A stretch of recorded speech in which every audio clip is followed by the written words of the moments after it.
What it is your girl Wavee Goddess coming to you live and direct. Today we're talking about finding your hair wave pattern for all you wavers and naturalistas out there.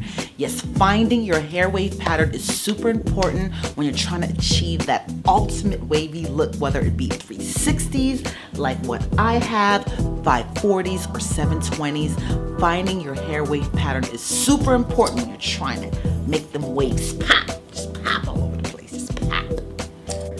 Now the first step in this process is knowing your curl or wave type, and this is important for wave care and maintenance.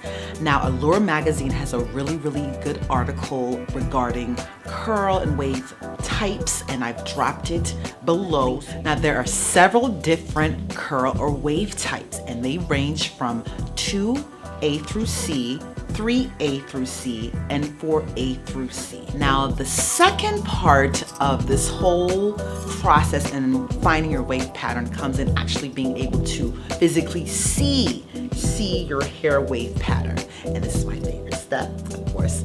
But in order to be able to do that, you have to make sure that the hair is wet.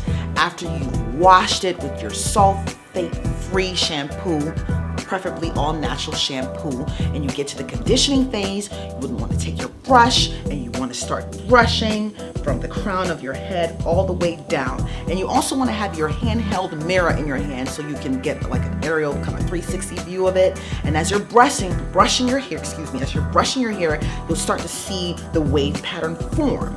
And as you kind of manipulate the brush and brush it in different directions, you'll see maybe the wave pattern may not lay so well, so you'll be able to know, well, no, not that direction. So then you can correct the brush. But it's really easy to see the wave pattern when the hair is wet, so you should probably and preferably do it during the conditioning phase of the whole process.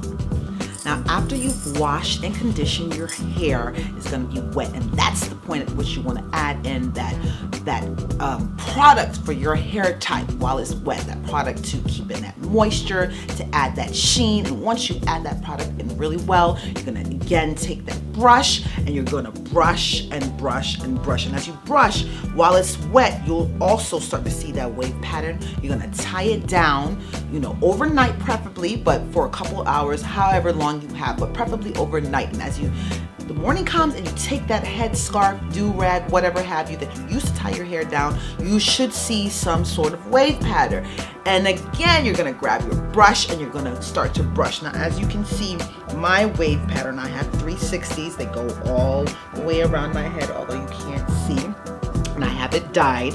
But after I take my do-rag off and my hair has some sort of wave pattern, again, as I said before, I take my brush and I just brush starting from the crown down all the way. And by that time, again, as I said, you should see wave pattern. So in determining or trying to get your wave pattern, the first step, as I said previously, is finding out your wave or curl type, and then actually seeing the direction that wave pattern goes in while that hair is wet. After you've washed and you're in the conditioning phase, you can really see what direction that wave pattern goes in. After that hair has been washed and conditioned, is wet, you have your product.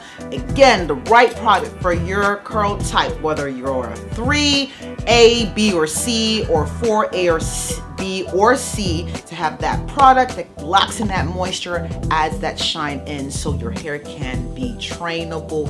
You will get popping waves.